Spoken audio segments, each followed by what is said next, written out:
believe that the young minds of our region hold the potential to drive positive change. Initiatives like this Youth Parliament serves as a beacon of hope, a platform where our collective voices resonate and find expression on matters of national and regional importance. Let this day be a clarion call for such endeavors to continue so that the vigor and vitality of our youth remain an integral part of shaping the future of our nations. I extend our deepest gratitude to the Eastern Caribbean Central Bank for their visionary approach and their collaborative efforts in making this sitting a reality. Your support and belief in the potential of our youth have not gone unnoticed, and we are grateful for this invaluable opportunity. Before we proceed, let us attend to some housekeeping matters. Kindly ensure that your phones are on silent and/or vibrate mode to minimize distractions. When entering or leaving the space, let us do so with the utmost care to maintain the focus and flow of our proceedings. I implore each of you to remain attentive to the presentations that will unfold before us, for it is through our collective engagement that we forge a path towards progress. Together, let us make this inaugural ECCU Youth Parliament sitting a resounding success, and let our voices echo far beyond these walls, resonating across our beloved Eastern Caribbean. Thank you.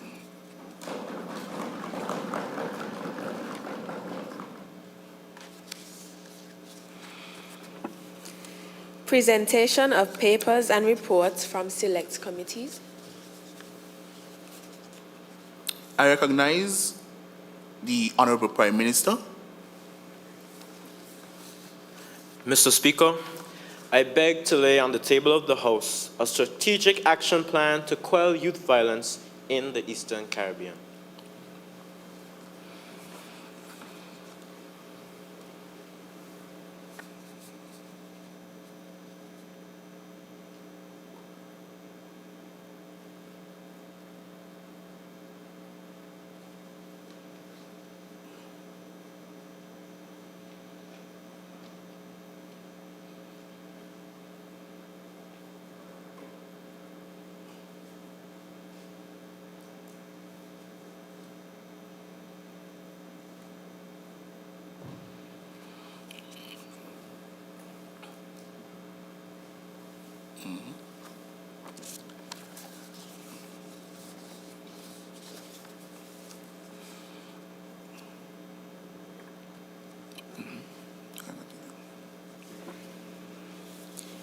Request for leave to move the adjournment of the House on matters of public business, urgent public business.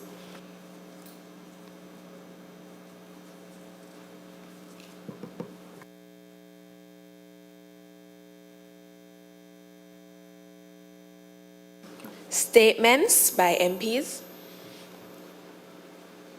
I recognize the first member of Antigua and Barbuda. Good morning, Mr. Speaker. Good morning, all. First of all, I'd like to say congratulations to the ECCB on their 40th anniversary, and that deserves a round of applause. And they have been true advocates for the youth, given that we're all here today. However, I'm not here to just say congratulations. I just talk about a pressing issue. I also would have traveled here today, well, over the last couple of days, on an airline, you know. Most of us coming from Antigua would have traveled on British Airways. And Mr. Speaker, I found it very disheartening. I'm not saying nothing wrong with British Airways. But Mr. Speaker, why did we have to pay? Well, we have to pay it. But why do you have to pay $1,000 per person to fly 15 minutes from Antigua to St. Kitts? That don't make no sense, Mr. Speaker. Mr. Speaker, the flight was so short, the pilot decided, you know what, let me just circle around St. Kitts 5 times. You know, just make it worth my while. Mr. Speaker, I'm saying this to say, the regional governments in our different countries focus heavily on tourism. What can tourism do for me if I can't travel from island to island? Mr. Speaker, I miss my Liat, I miss my Caribbean Sun, I miss my Caribbean Star, I miss even my Red Jet. Why are we not focusing on the things that matter? It is very hard for me to travel from place to place. Mr. Speaker, let's say, for example, I had a little girlfriend in St. Lucia. I can't go and say, boy, I'm seeing her, you know, tomorrow. I have to wait 4 days, and instead of for 4 days to come back in 4 days. Relationship can't work, Mr. Speaker. Mr. Speaker, what I'm saying is, the government, and I want to big up, this is not political, but I want to big up the Honorable Gaston Brown. He seems to be the only one fighting for Liat. All the rest governments want to say, oh, let's kill it. Liat will never die because we see here, it is hard. If it wasn't for the ECB spending generous amount of money, generous, we wouldn't be here today.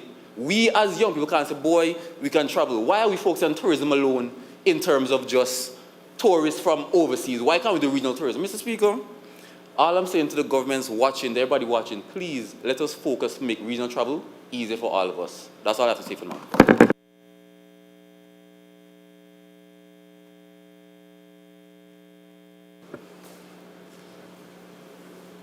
I recognize the honourable member from Dominica. Thank you, Mr. Speaker. Good morning to you, Mr. Speaker, and my fellow members on the government side, the members of the parliamentary opposition, and of course to those viewing online and in person. Mr. Speaker, I rise to extend my heartfelt congratulations this morning for the remarkable success of this, the inaugural meeting of the Eastern Caribbean Central Union Youth Parliament. It is with great pleasure that I commend the efforts of the Joint Oversight Committee of the St. Kitts and Nevis National Youth Parliament and the Antigua and Barbuda National Youth Parliament that brought us here today. Mr. Speaker, the establishment of this ECC Youth Parliament is a testament to the commitment of this Joint Oversight Committee and your declaration to providing a platform for young leaders in our region is truly commendable. I'd like to acknowledge, of course, Mr. Speaker, the countless hours of hard work, meticulous planning, and dedication that went into making this event a reality. Your commitment to creating a safe and inclusive space for our youth to participate in the democratic process is truly commendable. As we move forward, Mr. Speaker, I have no doubt that this ECCU Youth Parliament will continue to flourish and serve as a beacon of hope and inspiration for the youth of our region. Within this room this morning, Mr. Speaker, I see future prime ministers.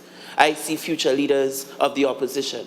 I see future movers and shakers of our individual ECCU countries. And of course, Mr. Speaker, I see leaders not of tomorrow, but leaders of today. So therefore, Mr. Speaker, as we move forward, I encourage my fellow members here this morning to stand resolved and move with this movement. Go back to your countries and realize that we are standing on the right side of history as we make motions to ensure that we quell youth violence. I thank you.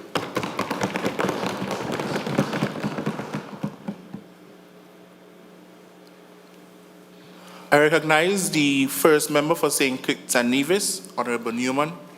Mr. Speaker, I would like to share the sentiments of my colleagues and congratulate the Eastern Caribbean Central Bank on their 40th anniversary. However, I bring some sad news before this honourable House. Yesterday at 10 p.m., Shaquan Richardson of Anguilla, 14-year-old Shaquan Richardson, was shot as a result of stray bullets. Mr. Speaker, 14-year-old Shaquan Richardson. It shows the importance of why we are here, Mr. Speaker. It shows the importance of why the young people have gathered for an end to this crime, an end to this nonsense. Mr. Speaker, we have normalized an end to crime. We have normalized crimes, gangs, and all kinds of nonsense, Mr. Speaker. It is time that it is here that we gather, the young people are gathered for an end to it, Mr. Speaker. Mr. Speaker, I will take my seat. I'm upset. I am upset. 14-year-old shot as a result of stray bullets. Mr. Speaker, you will take a seat.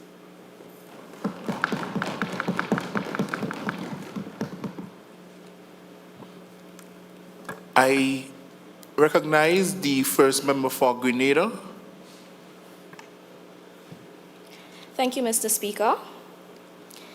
On a much lighter note from my colleague, I would like to express my congratulations to the young persons of Grenada who are making their mark within the field of sports. Just recently, At the Windward Island 50 over tournament, Grenada would have placed second in this cricket competition. And our young girls are currently making their mark at the ECCB International Netball Series. And so I would just like to congratulate my fellow countrymen on their stellar performances, and they continue to put Grenada on the map. Congratulations to them.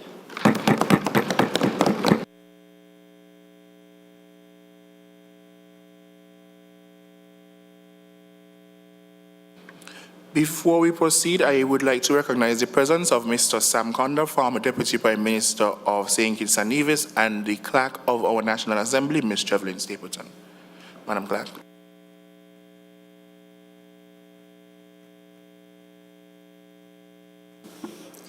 Introduction of bills. Public business. I recognize the Honorable Prime Minister. Mr. Speaker, I beg to move the following motion. Resolution of the Eastern Caribbean Currency Union Youth Parliament calling for urgent action to quell youth-related violence in the Eastern Caribbean.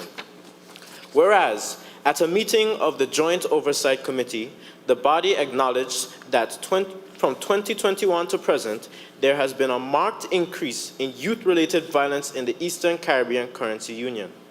Whereas, at a meeting of the Caribbean community lasting the 17th to 19th April 2023, regional leaders focused on violence as a public health concern and unanimously condemned the increased instances of crime, particularly those perpetuated by youths, praising the outstanding efforts of non-governmental organizations, law enforcement, regional and international, religious and educational institutions for their attempts to find means to quell youth violence, commending the Organization of Eastern Caribbean States for collaborating with its partners to execute the Juvenile Justice Reform Project, which seeks to institute restorative justice for youth within member states. Understanding the negative impact music espousing violence and gun crime has on the thought processes of youth. Recognizing the inflating effect that socioeconomic conditions have on the rate of crime.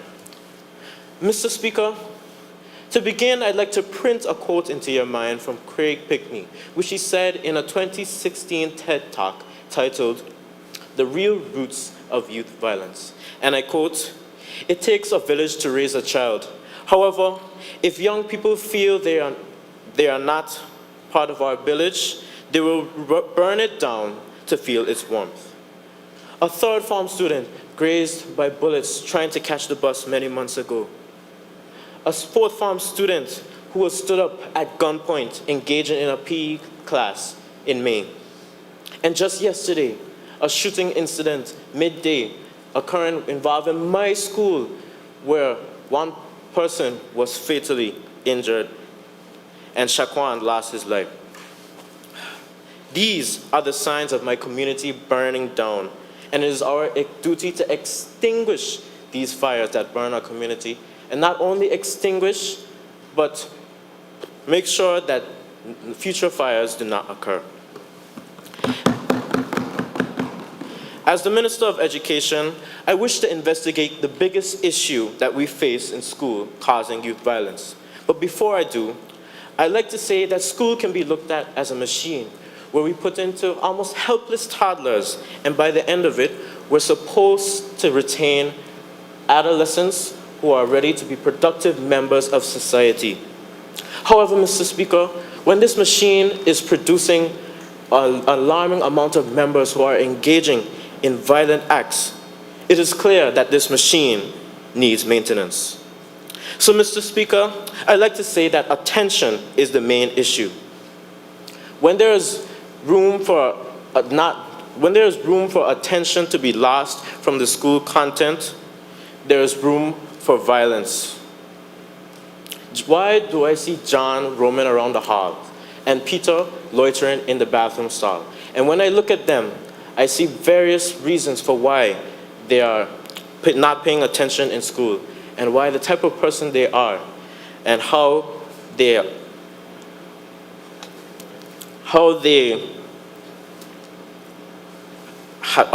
engaging in violent acts. Mr. Speaker, we live in an attention economy.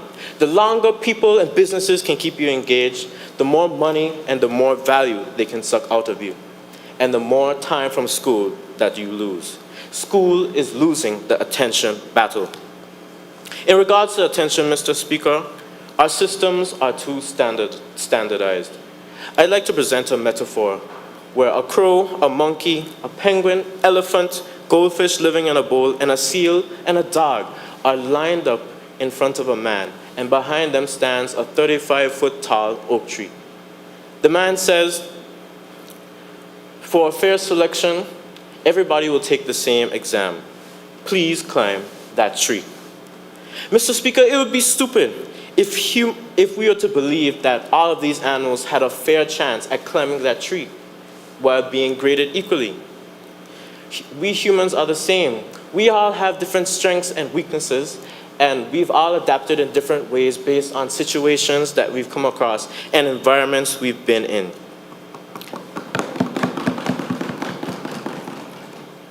And if we continue to standardize and not look at students for their strengths, these strengths will be kept hidden. Now, another issue is not appealing to the innate pains and desires of students, the desire to be appreciated and feel as though we are valuable. I'll give the example of video games versus school. So in a video game, you get experience for every action that you take. And when you fail in a video game, you're encouraged to try again, and you still get rewarded. But what happens when we fail in school? We are shunned, sometimes demoted from our classes. People say things like, "Why, this boy dunce, he ain't good for nothing." But in this battle, school loses, because when you tell that boy he's dunce, he's going to not want to go to school anymore, and he's going to find himself on the streets where he might find to be good there. Also appealing to personal interests. With social media, they take track of all the activities that you do online. They listen to our conversations near our phone, and the algorithm is designed in a way to show us exactly what we like to see. Versus school, some students are unwillingly taking subjects and learning content that they have no interest in, where their attention is obviously lost. School loses. And there's also the desire to have options and make decisions for themselves. Like vocational studies, for example. This should not be a penalty or a result of bad academic performance, but rather an option from the beginning. If it is that we truly care about these youth, we need to get up off our behinds and develop systems that can cater to every one of us. All of us are included in the measurement of GDP, HDI, and the poverty rate, and all of those fancy metrics. So how will we fix this? I'd like to expand on this subject that we call health and family life education, otherwise known as personal social health education, and many other names in different schools. This is a mandatory subject, which makes it seemingly important, but some of my peers tell me that this is a waste of 50 minutes. I could have been doing other work. This class is useless. So how can this be? Mr. Speaker, we need to transform this subject into the strongest part of the machine that is school. It starts in primary school. We need to assess students, identify the content of their character, such as hard and soft skills they're good at, and other skills that they have potential for, which would give teachers valuable insight from the get-go. The days of parents and teachers teasing us with hope, saying, you need to study hard, you have a bright future ahead. And then when that future reaches and we're put in a professional environment in front of the employers, they say we acting the fool. We don't know how to handle ourselves. We ill-mannered. This ends here. When we teach things like resume writing, job applications, practice for job interviews, and how to operate in a professional space, Mr. Speaker. The days of only the most privileged students and blessed who get access to the most prestigious schools and getting vital soft skills of the top 1% performers in the world. It ends here when we practice effective communication, persuasion and influence, collaboration, emotional intelligence, and masterful time management in these classes, Mr. Speaker. These workplaces want us to have 10 years of education, 10 years of experience at 18 years old. How can that be? Here's what needs to happen. We also need guidance on the things that nobody likes to address, like normalizing handling stress. Does not pressure create a diamond? We also need to know how to weaponize fear as a sign of growth and pushing past our comfort zones. And we also need to practice understanding what our raw thoughts and subconscious are trying to tell us. Mr. Speaker, we all want to be influential, we all want to be charismatic and have our own success. But not all will make it. There will be some that fall on the weak side, and as some like to say, there will always be someone there to flip the burgers. But we can do better at the least. All other things put aside, we all want to be respected as young individuals and not looked at unruly youngins or youth or ignorant youth. Now, I do not have time to present a full curriculum plan, Mr. Speaker, but we must have full awareness when taking the next steps and understanding the causes and outcomes of our actions. And in this attention economy, like I mentioned before, we need to pay attention to where attention is being paid and attend to it. Mr. Speaker, all of us are excited for the days to come, whereas the sight that students are itching and yearning and begging to stay longer in these HFLE classes because they're aware of the value that they're being provided once we reform these classes. And I'll personally advocate for this education reform because I refuse to disrespect the ECCB and let nothing happen here after today. I refuse to waste bearing endless inadequate PSHE sessions, listening to my peers go back and forth and gaining insight for ideas that I present today. I refuse to waste the time of my fellow members of parliament in the long evening hours we spent developing our presentations and the sleepless nights that I have spent developing my ideas as well. I refuse to waste this for it to end up in some dusty cabinet of a various prime minister. Now, with all this talk of all these fancy, new, innovative education practices, I'm sure many of us even forgot that the subject of the matter here was violence. Thus, Mr. Speaker, my point is made. With the right systems in place, there will be much less windows of opportunity to lead to youth violence. I rest my case, and Mr. Speaker, may you be pleased. Thank you, Honorable Prime Minister. I recognize the Attorney General. Thank you, Mr. Speaker. I rise to second this motion.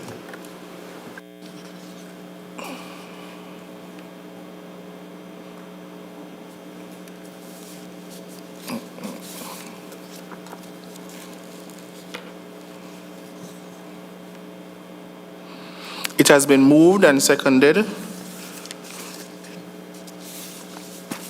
for the resolution of the Eastern Caribbean Currency Union Youth Parliament calling for urgent action to quell youth-related violence in the Eastern Caribbean. Whereas at a meeting of the Joint Oversight Committee, the body acknowledged that from 2021 to present, there has been a marked increase in youth-related violence in the Eastern Caribbean Currency Union. Whereas at a meeting of the Caribbean Community, CARICOM, lasting the 17th to 19th April 2023, regional leaders focused on violence as a public health concern and unanimously condemned the increased instances of crime, particularly those perpetuated by youths. Praising the outstanding efforts of non-governmental organizations, law enforcement, regional and international, religious and educational institutions for their attempts to find means to quell youth violence, condemning the Organization of Eastern Caribbean States, OECS, commending the Organization of Eastern Caribbean States, OECS, for collaborating with its partners to execute the Juvenile Justice Reform Project, JJRP, which seeks to institute restorative justice for youth within member states, understanding the negative impact music espousing violence and gun crime has on the thought processes of youth, recognizing the inflating effect that socio-economic conditions have on the rate of crime. Now, therefore, be it resolved that this Honorable House of Assembly calls for urgent action to quell youth-related violence in the Eastern Caribbean. Will there be a debate?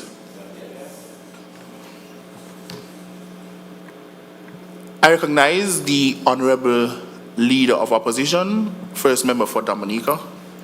Thank you, Mr. Speaker. Mr. Speaker, I bring greetings from our beautiful island of Dominica. You know, it is said when you mix lovely fruits with sugar, you get the best punch. Mr. Speaker, I rise this morning with a profound sense of duty and a commitment to deliver my contribution to this resolution that not only resonates with the urgency of the matter at hand, but also offers a pragmatic roadmap to quelling youth violence in the Eastern Caribbean. And Mr. Speaker, I firmly believe that while urgent action is necessary, it should be practical, it should be tangible, and it should be grounded with reality. We cannot afford to pay lip service to this issue. Mr. Speaker, this is the generation, we are the ones that need to roll up our sleeves and get to work. Mr. Speaker, you know, the Prime Minister started off with the headlines, and I'll repeat a few of them. Shot by stray bullets, 14-year-old gunned down with guns, and guns. And yet, one of the material causes that was highlighted in his presentation and the action plan was the ineffectiveness of HFL in schools. We'll get to that.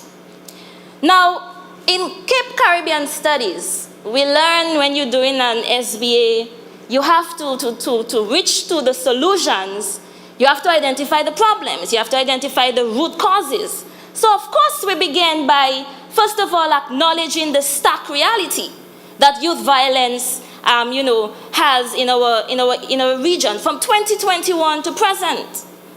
And this is an alarming trend that needs immediate attention. However, Mr. Speaker, the effectiveness of our action hinges on the ability and our ability to address the root causes of youth-related violence. And the government would have rightfully so identified about 10 or so causes in the action plan. The ineffectiveness of HFL, there were a few good ones, you know, yes. But while I understand that this list was not exhaustive, I mean, when you start off your presentation by, with these headlines, guns, and you stand up here and you talk about the ineffectiveness of HFL, I have to question where you did your research. You look at the statistics, over 90% of crimes and murders is because of guns. Mr. Speaker, you go up, what's the name of the prison in St. Kitts? You go up to, what's the name? Her Majesty's Prison. Her Majesty's Prison. You go up to the prison, you ask any of the young guys, why are they here? They'll tell you what? They'll say, gun, somebody bought me this gun. They'll say, I had a rough upbringing. They'll tell you about some of the disadvantages coming in. They're not going to tell you because I was not taught HFL in schools. So when we are addressing the root causes of youth-related violence, let's talk about the easy access to guns, Mr. Speaker. Let's talk about dysfunctional family units. Let's talk about substance abuse, alcohol, and the creeping cocaine that is now being trafficked in our island states. Let's address that, Mr. Speaker. Let's talk about gang violence and how the fact that youth gangs thrive in some of these areas with economic disadvantages and vulnerabilities, where young people are not getting that satisfaction at home. They're seeking for a sense of belonging. Let's talk about that, Mr. Speaker, as the root causes of youth-related violence in our Eastern Caribbean islands. And there's a new one that's actually creeping up. Environmental stressors. That's one that's creeping up. And if you have not identified that, you can do your research. The honorable members can do their research on that one. Small island states are quite vulnerable to natural disasters. And I can speak, coming from Dominica. Vulnerable to natural disasters, hurricanes, floods, landslides.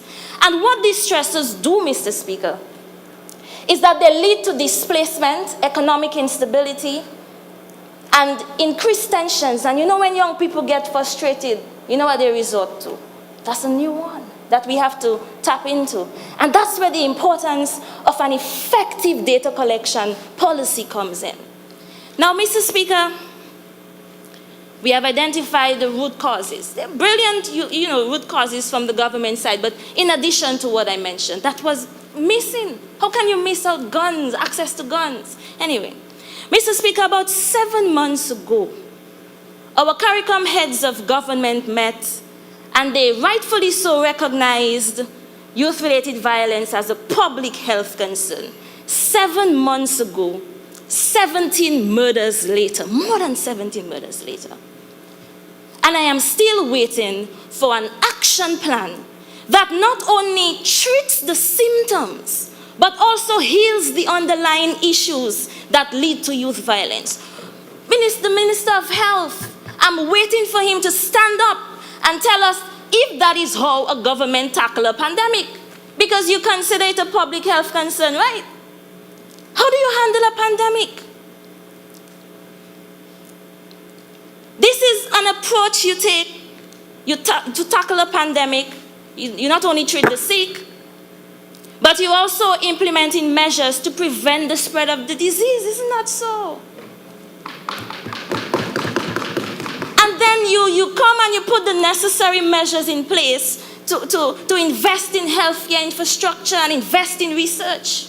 That's how we handle a public health concern, Mr. Speaker. Now, Mr. Speaker, I would be remiss if I did not, of course, acknowledge the efforts by NGOs and educational and religious institutions, all doing a commendable job, of course. And this is where I believe that a multifaceted approach is definitely important. It's necessary. And sometimes we do not have to reinvent the wheel, because there are a lot of existing initiatives that's just calling for our support. There are a lot of existing initiatives that are working. They just need that extra push, that extra support. And this is where ministries of youth and social development support some of these existing initiatives. This is where ministries of youth and social development supports initiatives to expand recreational activities for young people. This is where ministries of education steps in to support not just access to education, but quality access to education. This is where ministries of education step in to support STEM programs and TVET programs that are building the economies of some of the Scandinavian countries, Mr. Speaker. I must commend the OECS and their partners for the execution of the Juvenile Justice Reform Project, the JJRP. Brilliant. That actually seeks to institute restorative justice for youth within our member states, focusing particularly on rehabilitation and reintegration to break that cycle of violence and to ensure that we have a chance at redemption. I always believe there is hope. I love to listen to this African professor, Professor Lumumba. Now, he loved to tell this story, right? He loved to tell the story of a farmer who had chickens. And among them one day came an eaglet, a baby eagle. And he started to feed it with chicken feed. So a man came by one day and he said, "That's an eagle among your chicken." Farmer said, "No, that's not an eagle, that's a chicken, because I've been feeding it with chicken feed." Man said, "No, that's an eagle." So the man came back one day and he said, "Well, you still have the eagle." And he said, "I'll show you it's an eagle." And he took it up, put it on his hand, and it flew away. You see? I told you that's an eagle. Mr. Speaker, the point that Professor Lumumba was making is that it doesn't matter how long we've been fed with chicken feed. There's hope. There's hope for us. We'll fly away one day.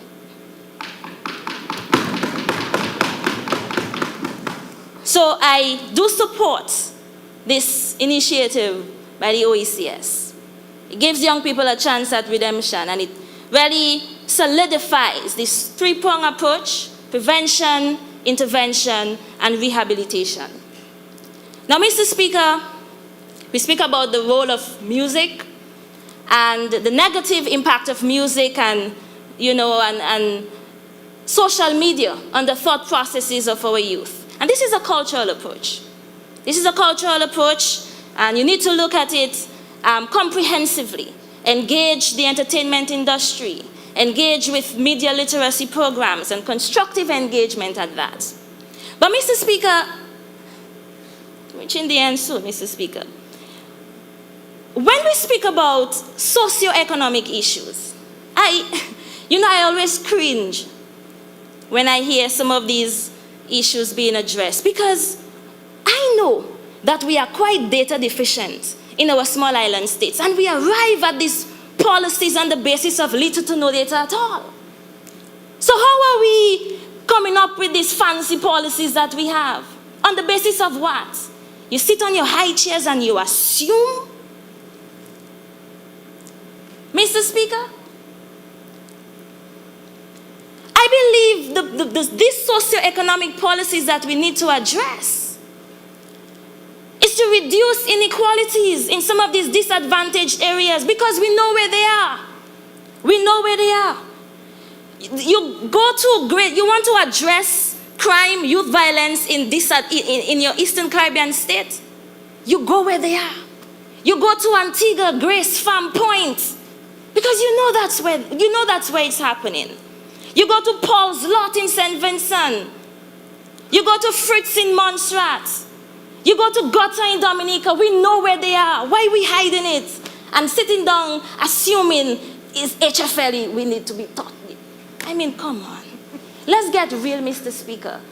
We're talking about urgent and immediate action. Let's get the guns off the street, Mr. Speaker. Now, my colleagues would have quite effectively at that addressed some of the, the action plans, reforming HFL, parental, so all of which we support. But Mr. Speaker, in relation to some of these critical issues that we would have identified, my colleagues will speak about strategies for gun control, strategies to control substance abuse, which leads to violent activities, using, of course, the white and the orange economy, which we spoke about yesterday, to fight youth-related violence with GPS and the use of drones, and creative ways, to engage young people in constructive pursuits.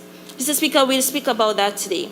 And Mr. Speaker, as I bring finality to my contribution, I fully support this resolution, in addition, of course, to our recommendations to quell this urgent issue in our Eastern Caribbean states. However, Mr. Speaker, let us not be contented with mere resolutions. Let us be that generation in this pivotal juncture that takes concrete, practical steps towards a safer place for ourselves, our families, our communities, and our beautiful islands. Thank you, Mr. Speaker. Thank you, Honourable Leader of the Opposition. As we proceed in the presentation, I will ask persons to be cognizant of the time.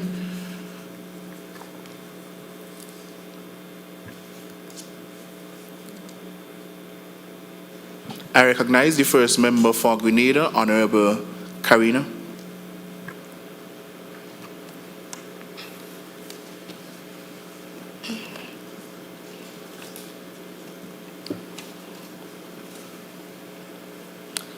Thank you, Mr. Speaker. I rise in support of the resolution tabled. It would be naive of all of us to assume that youth violence will eventually subside by itself, and it would be reckless to delay action intended to curb youth violence perpetrated by and against the youths of the region.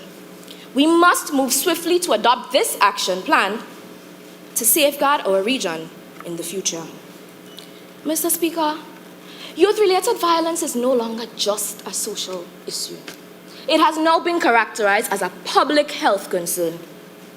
Mr. Speaker, we refer to things like cancer, climate change, COVID-19 as a public health concern. So just imagine how serious this issue must be for it to be characterized among these pertinent issues. As Minister of State with responsibility for education reform, I will re-emphasize the seriousness of this issue and provide pragmatic solutions, of course, from an education perspective as to how we can quell youth violence. According to the Honorable Philip J. Pear, Prime Minister of St. Lucia, speaking at the Regional Youth Symposium on Violence this year, according to their latest figures, they were averaging approximately 2 homicides per week, and it involved young persons both as perpetrators and as victims. Mr. Speaker, I am afraid. No, I am certain that if left unaddressed, as we say colloquially, crapo smoke we pipe. The question then is, how do we effectively tackle this unprecedented rise in youth violence among our persons? And from an education perspective, we say a holistic education reform. But of course, before the opposition even jumps at the opportunity to lambaste this initiative, I must add, we don't expect this to happen overnight. But this action plan is the first step of the process. Firstly, an early education program would enable young persons to learn from a very early age the difference between positive versus negative behavior, and this value system would ultimately guide their conduct for the years to come. Secondly, and most importantly, the CXC school curriculum has to be revamped with more emphasis being placed on vocational education. Cliché, I know, but this is the reality. For far too long, students who are not considered academically inclined have been marginalized and made to feel inferior. Mr. Speaker, these back-of-the-class students with no subjects are actually very skilled individuals who simply lack an avenue for expression because there is a divide between what is being taught and where their interests and abilities actually lie. And so an introduction of non-traditional subjects, including carpentry, masonry, art, mechanics, and the like, would provide young persons with an avenue for expression so that they can feel a sense of purpose, and this would ultimately divert them from a life of crime. Mr. Speaker, a change in curriculum must also be characterized by a restructuring of the examination system. And like my Honorable Prime Minister would have already explained, we need to develop a fair system to judge these persons based on their technical and vocational abilities. Thirdly, emphasis must be placed on nurturing soft skills, so our young persons can practice proper anger management and conflict resolution within their social setting so that, this could ultimately curb confrontation. It is high time we stop the eye for eye, tooth for tooth, limb for limb, chop for chop. It is time we put an end to all of that, Mr. Speaker. Fourthly, as the leader of the opposition rightfully stated, our co-curricular and sporting activities must be more inclusive so that young persons could be more meaningfully engaged. And in fact, this could teach them discipline, and it can, again, divert them from a life of violence. This would also reduce their idle time, and we don't have to say we know what idle hands are. Moreover, Mr. Speaker, the Ministries of Education, in collaboration with NGOs and, of course, the private sector, can embark on youth engagement programs, skills training workshops, internship opportunities, because we all know, let us not act like we don't know, unemployment is a major source of frustration for our youth. It is a major cause of youth violence, and so this programs such as these will enable young persons to make meaningful contributions to society. For instance, in Grenada... Honourable Member, wrap up the presentation. Great.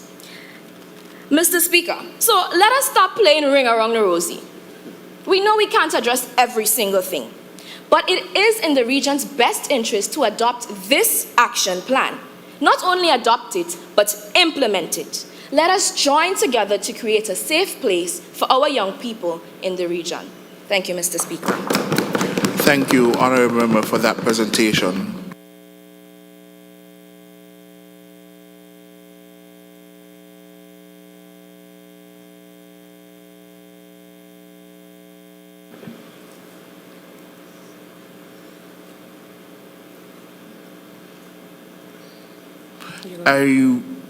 I recognize the second member for Antigua and Barbuda, Honourable Percival. Okay. Thank you, Mr. Speaker. I rise to give my contribution to the resolution that is being currently discussed. Now, Mr. Speaker, it is evident that we are facing a serious challenge when it comes to the safety and the well-being of our young people within our region. Now, it's time we realize that this not only puts the lives and the livelihoods of our young people at risk, but it also undermines the social fabric of our communities and it hinders the progress and development. Now, Mr. Speaker, it warms my heart to see the opposition and the government here today. And as our member, second member for St. Lucia, she stated that, we're, going against them. But it's not our intention to lambaste, but we're coming together here as a united front to tackle, I will correct myself, first member of Grenada, to tackle this issue together. Now, Mr. Speaker, our members of CARICOM met quite a few months ago to address youth violence as a public health concern. Now, Mr. Speaker, you know the headlines. Young people are forming gangs. 16-year-old shot and killed innocent man. Teenagers between the ages of 13 and 17 sexually assaulted a lady. Mr. Speaker, but then there's a concerning rise in violent incidents involving these young people. And it has negatively impacted our public health system and our public health care. Now, Mr. Speaker, our youths are fascinated with the idea of violence. As I said before, gangs, weapons, drugs. And I'm going to say it again, gangs, weapons, and drugs, they're fascinated with this idea. And the trend is very alarming, and it threatens the safety and the well-being of our communities and pose a significant, I want to emphasize on it, a significant public health risk within our society. Now, youth violence is a very complex issue that requires a variety of different approaches. While we have been taking a more conventional approach to our justice system, yes, it is crucial that law enforcement plays a role in addressing the immediate consequences of these acts. But we must recognize that prevention and intervention are equally important. By addressing youth violence as a public health issue, we need to adopt evidence-based strategies to tackle its root cause. And I must commend the government bench for coming up with about, as my dear opposition said, about 10 root causes. And its impact to, on society and even our public health care. we are using up all our resources. We're using up our human resources, and we're using up a lot of our financial resources. Now, Mr. Speaker, we have to understand the social determinants that contribute to youth violence: poverty, unstable family structures, lack of educational opportunities, and exposures to violence in media and neighborhood. All of these play a significant role in shaping the behavior of our young people. But, Mr. Speaker, we need not to neglect our responsibilities as parents, as adults, and even as a village, because we're now sparing the rod and spoiling the child. But my colleagues will get more into that later. Additionally, Mr. Speaker, the strength of addressing youth violence as a public health issue is the emphasis on the importance of data and research. I've been through the action plan, but the government bench is lacking a bit of data and research, the importance of it. As I stated, our resources are limited, and we cannot be guided by hearsay, but we must be guided by proper data collection and research that is vital in understanding the scope and impact of youth violence, especially in high-risk areas and populations. We need to invest. As I wrap up, Mr. Speaker, I always say this: what we learn, we can unlearn. And our youths are learning violent behaviors, Mr. Speaker, but we can help them to unlearn them, Mr. Speaker. We can educate them. We can create awareness. We can teach them conflict resolutions, Mr. Speaker. Not everything needs to be violent. Not everything needs to be a fight. And right now, our youths, they're not only fighting with fists. Back in the days where we made throw stone, our youths are grabbing for weapons now. They're walking around with scissors in their backpacks, in their pockets. Because if you say A, they're just drawing, Mr. Speaker. We have to include, effective communication, active listening, negotiation, compromise.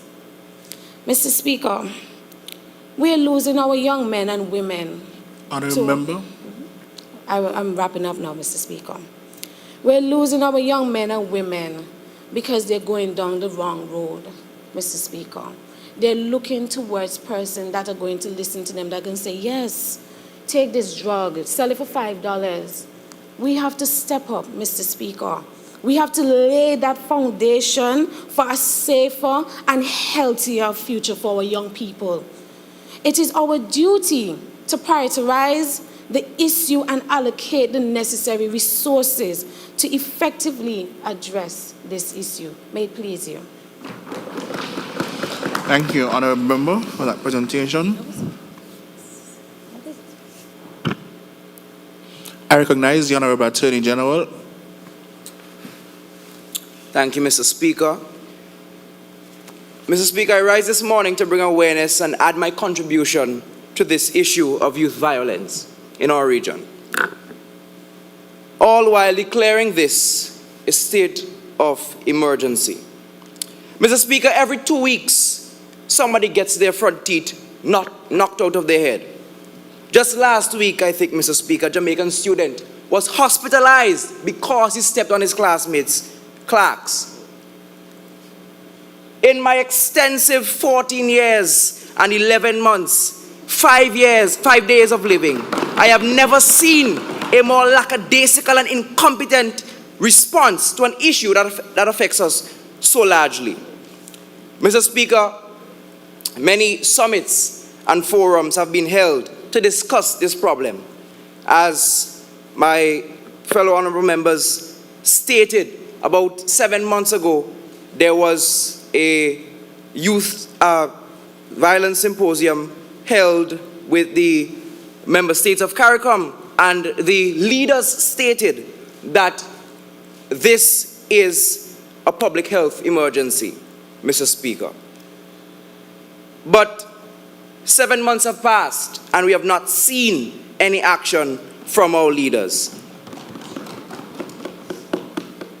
Without their swift and decisive action, Mr. Speaker, we will not be able to live in a society that maintains order Mr. Speaker. As the Honorable Leader of the Opposition outlined, Mr. Speaker, that there is an increase in gun violence within our region. And it is a big concern of mine, Mr. Speaker, as it is destroying families daily. And we must address it. Our leaders must address it. They must speak to us. They must allow us to ask them questions about what is going on and what they will do to help those people who are suffering, those who are affected by gun violence, Mr. Speaker. They must stop sitting on their hands, pull up their socks, and carry out the duty that we have elected them to perform, Mr. Speaker. Factors such as unemployment, poverty, they heavily influence our societies and our youth to turn in the wrong direction. Mr. Speaker, this fosters an atmosphere of degradation, causing our development to be put on hold. All of this occurs at the expense of someone's life, most often that of a young man or woman, the people of our future, dying senselessly in our streets. This is a call to action, Mr. Speaker. Therefore, we must implement proper training for our officers of the law and reform the institutions that deal with the violence and crimes of our youth, as these institutions have repeatedly failed us time and time again. Mr. Speaker, safety and stability are our region's major concerns.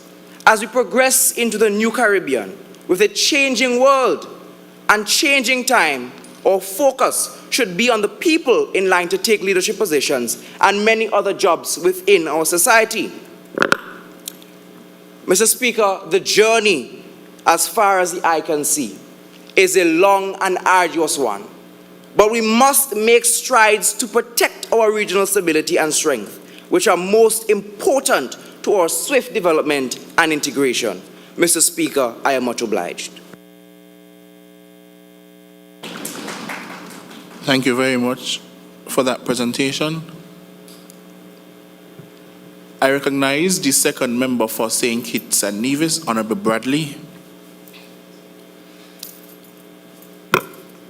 Mr. Speaker, I rise to make a brief contribution on the apt resolution brought before this Honorable House by my able and dynamic government.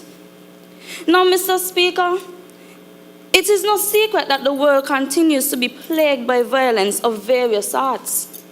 Therefore, it would be remiss of us to believe that our Caribbean region would be shielded from such horrors. However, Mr. Speaker, the aim of this government is to significantly reduce the occurrence of violence, beginning with quelling it amongst youth, where it has run rampant for far too long, as we have seen with rising cases in St. Lucia, Antigua and Barbuda, St. Vincent and the Grenadines, most recently in Anguilla, and even here in St. Kitts and Nevis. As I dig deeper into the discussion of youth violence, it is important that this government considers the root cause of the problem.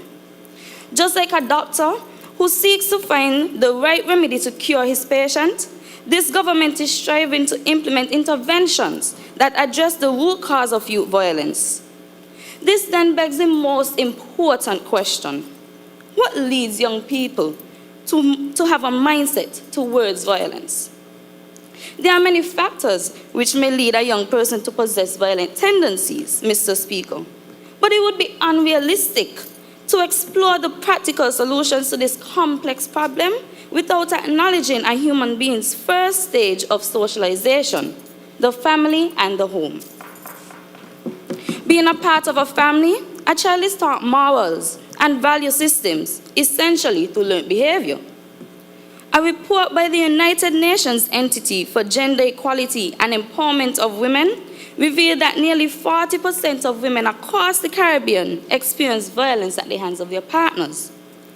Often, children witness first-hand violence perpetrated by their parents. This has lasting effects as the child is exposed to violent tendencies and therefore may mimic these behaviors in other aspects of socialization. By observation, we have noticed that there has been a deviation in the morals and values, as well as a general breakdown of family structures. We are noticing an increase in single-parent families and domestic violence. This has a trickle-down effect on children, as with the absence of one or more parents, it removes the child's ability to properly vent their frustrations. Therefore, young children are thrusted into violent activities, such as gang violence, which offers a place for them to receive the attention that they seek.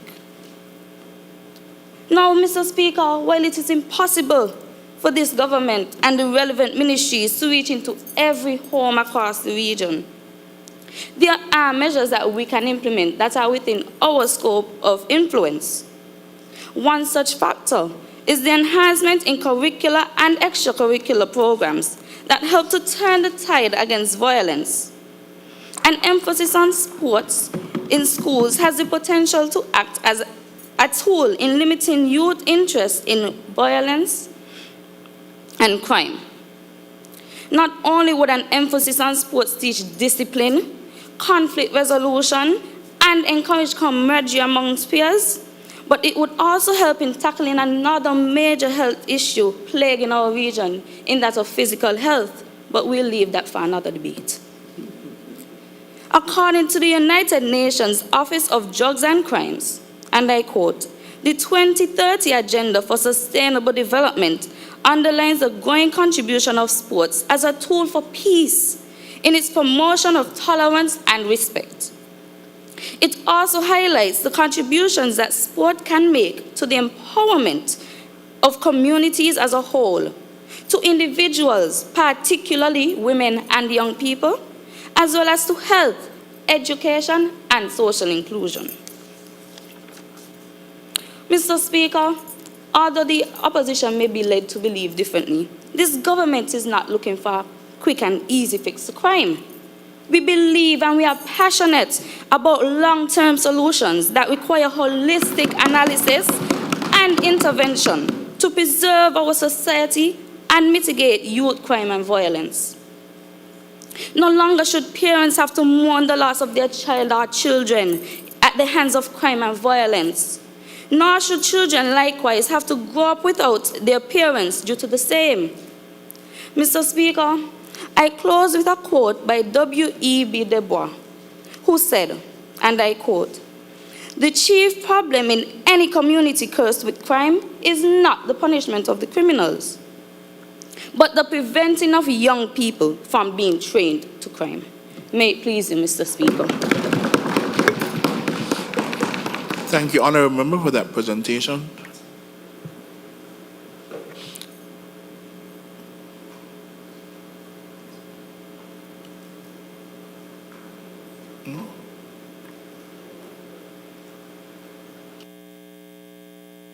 I recognize the second member for Anguilla.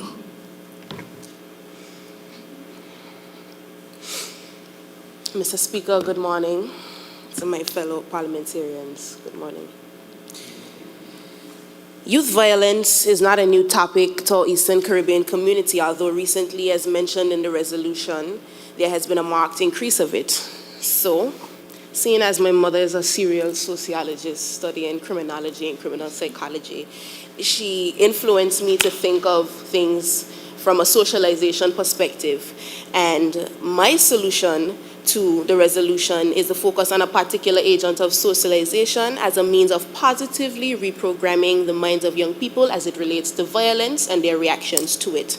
So the government presented a theoretically perfect segment of the action plan with a focus on supporting and educating parents and parenting practices. But it leaves the question, how do they really plan on reaching them? If you have young people who are roaming the streets because despite community counsel and intervention from law enforcement, their parents still cannot or still don't care to reach them, how does the government plan on their attempts at outreach being more successful? Seeing as action plan does not provide insight onto how the government plans to improve the receptiveness of parents, of youth, it is imperative that the government puts immense focus on the agent of socialization that they have the most control over, that being school and the education system. The action plan spoke to the improvement of technical and vocational offerings so that students who are not academically inclined may find themselves positively engaged and exposed to opportunities that can help create their future. I absolutely agree that diversifying educational offerings will motivate young people to be students of school rather than students of the streets, where they get sucked into gang life and, by extension, gang violence to make a living and to keep their lives. Mr. Speaker, to add to this aspect of developing education in the action plan, acknowledging the fact that sometimes family fails as an effective agent of socialization for children, students from as young as kindergarten should be taught about the emotions, emotional regulation, conflict resolution, so that as they grow in school and in life, so does their emotional comprehension and self-awareness. Therefore, we don't have adolescents lashing out in violent ways, being disrespectful, and adapting violent reactions to their emotions, that if they were taught how, they would be able to handle. This, in addition to developing individuality and strength of character so that young people are not so easily persuaded into gangs and, by extension, gang violence, is a perfect angle for which the redesigning of the Health and Family Life, the PSHE program, outlined in the action plan can be approached. Of course, to do this, we must first educate the educators to where, along with training in English and math, they are versed effectively in guiding students through conflict resolution, emotional intelligence, and communication skills, so that from as early as possible, these soft skills are drilled into young people so that in the long run, they are less likely to wind up in situations where violence is the means to an end. Seeing as many of incidents that happen in the streets can be traced back to incidents in school, if a teacher can control the environment of a classroom, either minimizing or preventing these conflict and aggressive situations, by extension, she would be able to control the environment of the community where there are less of these instances. Mr. Speaker, as a former student, I can say that through my school life, I've noticed patterns and heard stories about situations that make me resolute in that acknowledging and developing schools and the education systems as one of youth's most influential agents of socialization is the beginning of a new generation of diversely skilled, emotional, intelligent adults, and by extension, a less violent future. Thank you. Thank you, Honourable Member, for that presentation. I recognize the second member for St. Lucia.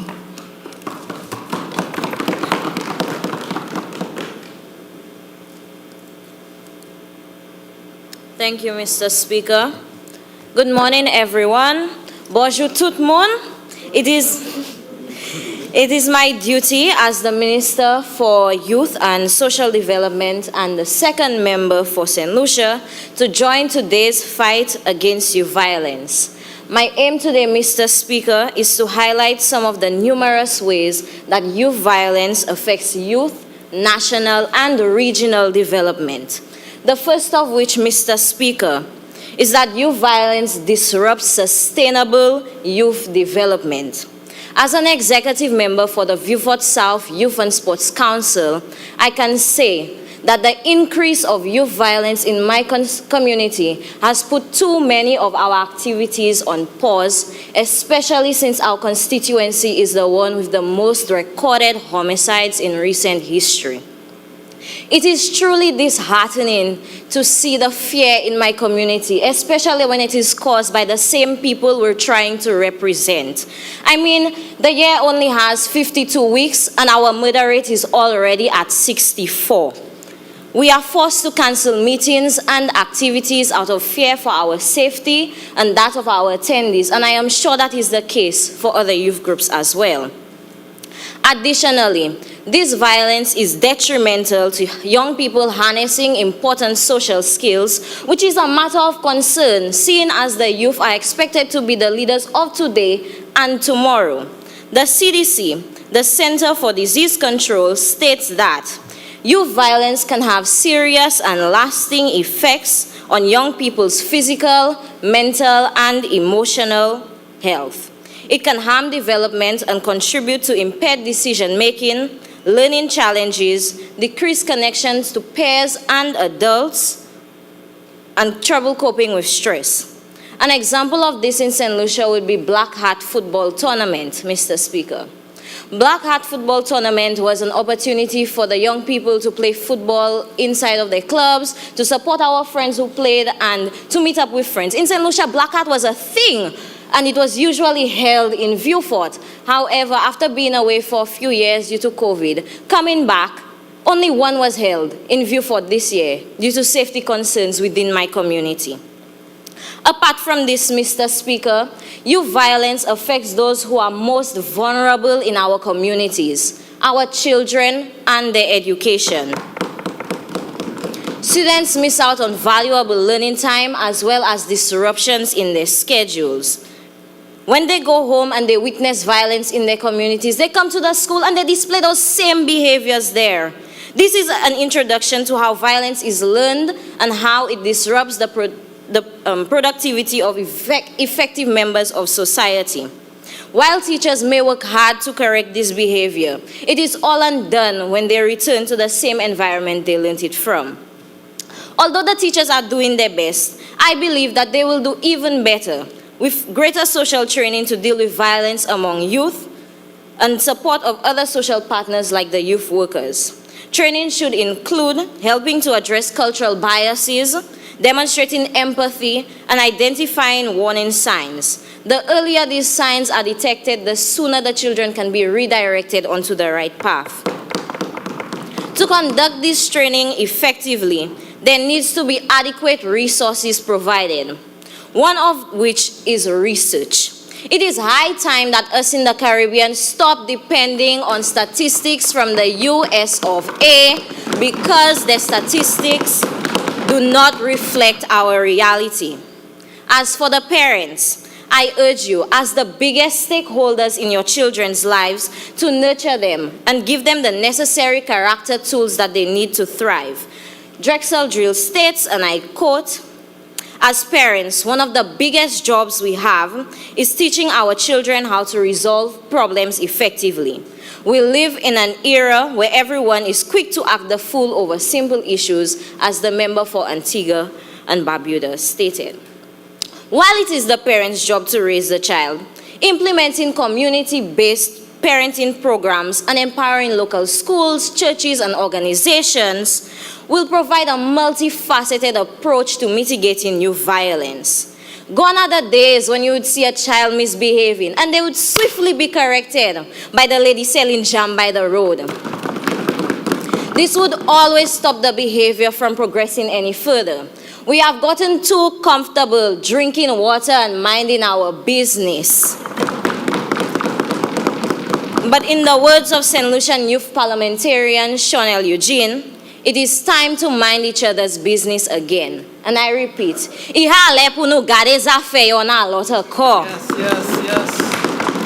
meaningful interactions with productive members of society will make a more positive environment for our youth.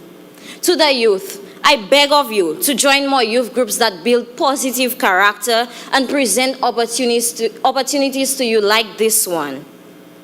Particularly our young men, since they are the ones typically involved in youth violence, and since the Bodily Correctional Facility in St. Lucia has 97.5% of its inmates are male. Honorable members, let us remember that youth violence is not an issue that can be solved by one ministry or one policy or one side of this parliament. It is a challenge that requires a united effort from every sector of society. It is our duty as representatives to work together tirelessly until we have eradicated this problem from our nation. I thank you. Thank you, Honorable Member, for that presentation. I recognize the second member for Montserrat. Thank you, Mr. Speaker. Mr. Speaker, I rise to continue this discussion of paramount importance, the resolution to curb youth violence in the Eastern Caribbean. The government has proposed a comprehensive plan aimed at addressing the root causes of youth violence and providing young people with the tools they need to rehabilitate and reintegrate into society successfully. This is where the OECS and the partners can be commended on the execution of the JJRP project. While the proposal is commendable, Mr. Speaker, we must critically examine the components to ensure its effectiveness. The opposition members said that we cannot address every single issue we can't address every single issue, but this is a resolution that calls for an immediate and urgent action. Yes, the long-term plan is effective, but we need to get the guns off the street now. So what would work would be a short-term and then a long-term plan. Mr. Speaker, I will address that component of the action plan that involves the establishment of youth rehabilitation centers. These centers are envisioned as places where these juveniles can still pursue education, receive mental assessment and assistance, undergo skill training. The concept of these centers, reminiscent of the Boys Training Center, Sunshine Home for Girls, is a step in the right direction. However, we need to acknowledge the shortcomings that may arise in their operation that we have seen and are seeing currently in our respective islands. Mr. Speaker, we need to address the lack of specialization among workers in these centers. To effectively address the diverse needs of these young people, we require substance abuse counselors. We need specialized mental health technicians, penologists, and if the honorable members are not familiar with this term, they can research it. Because, Mr. Speaker, we are already seeing the challenge to provide the comprehensive assistance needed to rehabilitate these young individuals successfully. Mr. Speaker, we can have all of the work opportunities and job training available.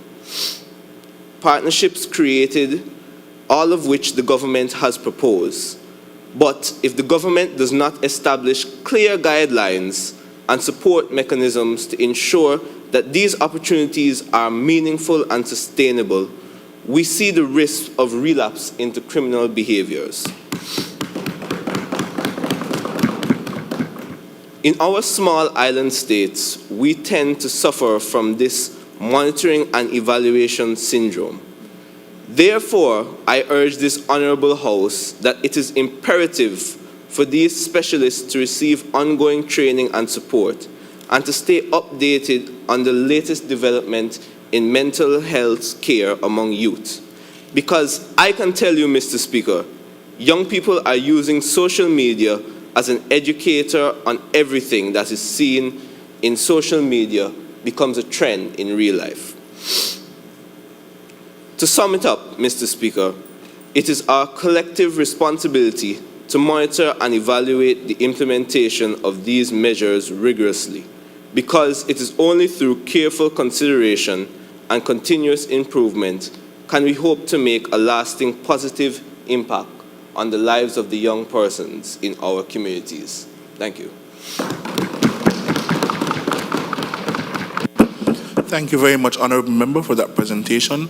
I recognize the first member for Munstrat. Mr. Speaker, I rise in support of my fellow parliamentarians and the action plan being put forward. Youth violence in the Caribbean is an epidemic. We must take action now, preventative measures to ensure the safeguarding of our youth. One of the first measures that should be implemented is to reduce violence, is to ensure that young people have a safe space to express themselves and have fun. We in the Caribbean have a tendency to focus on the liming, or as Monstrations would say, the braffing. But when we out partying, what happens to our youth? Mr. Speaker, youth are largely left on their own to create their own fun and entertainment. And we all know what happens when youth are left unsupervised. Our governments and civil services need to make meaningful investments in physical facilities, human resources, and time to promote extracurricular sporting and leisure activities for young people. Engagement in activities such as workshops, life skills, and sporting activities not only keep youth engaged, they also teach key life skills and help to build communities. It is my belief, Mr. Speaker, that a key life skill lesson that must be taught throughout the Caribbean is financial literacy. The Eastern Caribbean Central Bank, in collaboration with other organizations, recently conducted a study which showed poor financial literacy throughout classes in the Caribbean. Where do you think young people are getting their financial intelligence from? The same financially illiterate parents. Mr. Speaker, if we leave these adults and guardians to financially educate their children, youth will end up in great debt. What do people in great debt do? They cheat and steal to end up back on the even keel. Mr. Speaker, so now we have to think about the individuals who have already begun to cheat and steal. At present in the Caribbean, we believe that the resolution is prison time. However, studies have shown that prison time results in reoffenders rather than rehabilitation. Not only does institutionalization cause reoffenders, it also breaks youth down as they are stripped away from their families and robbed of an education. It is a vicious cycle that should be addressed purposefully. I've seen a lot of people bring up the OECS's rehabilitation program, which I must commend. However, there are only 6 member states who are actively partaking. What about the rest? Do we not care enough about our youth? Only 2 months ago in Montserrat, a young man had finished his prison sentence and was released. Only a few weeks into his release, he was the victim of an attack by the Royal Montserrat Police Service. They circulated a warning document around the island, which basically stated that this individual was a danger to society and we needed to beware. This young man was not given a chance to prove himself, to show that he had become something more than the dark path he was led down by others in his early life. It is time, in a time where the Caribbean is desperately trying to retain our youth, why is this our approach? Do you know what this young man did after? He left the island. The island lost an individual who could have brought a set of skills. And this is not the first time. It has happened before. We need to act now. We need to take action, and implementing this action plan is the beginning of change. May it please you, Mr. Speaker. Thank you, Honourable Member, for that presentation. I recognize the first member for St. Lucia, Honourable Sanjay.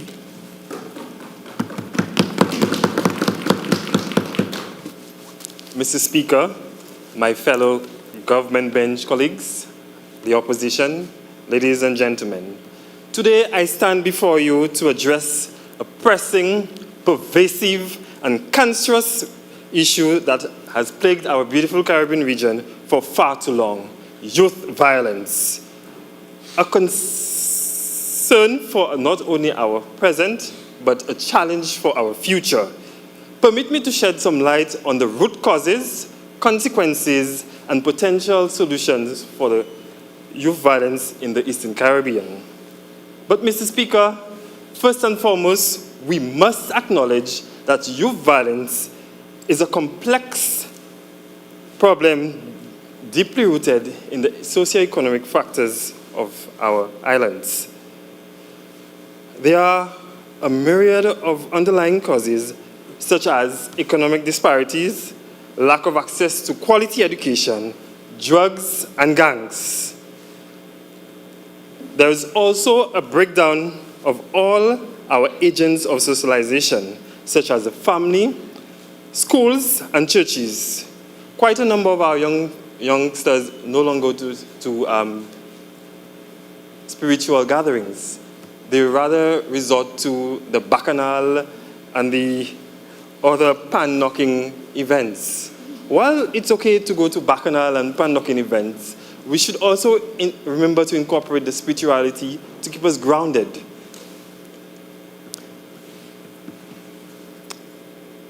These create the perfect environment where some young people may resort to violence as a means of survival or a means of expressing their frustrations. Frustrations from the lack of economic activities or lack of access to quality education. The consequences of youth violence are devastating, both individually and societally.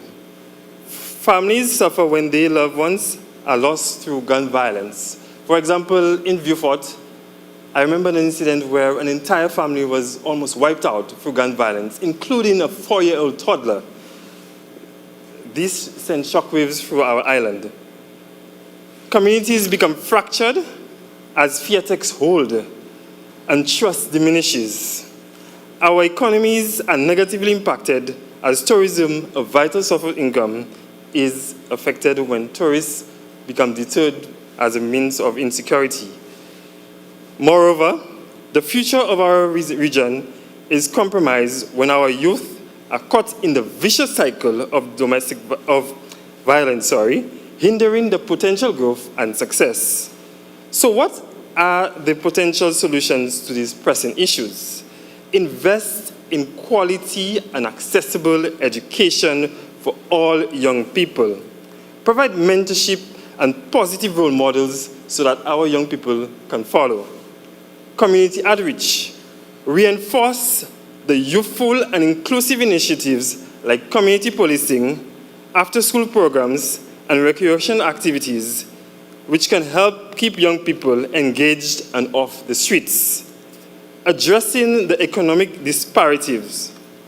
Governments and organizations should work together to create economic opportunities for our youth, including job opportunities. Conflict resolution and anger management. Our youth seem to be lacking this skill. Before you say A, like a former colleague said, they pull out the knife, they pull out the gun, and you're dead. We need to also, let's not forget, the mental and counseling services. Given the advent of COVID, where our mental capacity may be diminished or affected, we need to incorporate activities that help us address our mental health and counseling services. In conclusion, in fight against youth violence in the Eastern Caribbean, it is a collective and multifaceted approach. The governments, civil society, communities, and individuals need to come together to find the solutions and implement them properly. By addressing the root causes, not only having this action plan that we have today sitting on a shelf, like my colleague said, and collecting dust, we need to implement it and implement it properly. We need to also offer sustainable, not just support, but sustainable support and opportunities that promote peaceful alternatives so we can break the cycle of youth violence and pave a way for a brighter, safer future for our beloved region. Let us remember that our youth are not just the future, but they are the present. We must empower them with tools and opportunities so they can lead into a peaceful and prosperous tomorrow. Together, we can turn the tide and create a Caribbean where youth violence is but a distant memory. Thank you. Thank you, Honourable Member, for that presentation.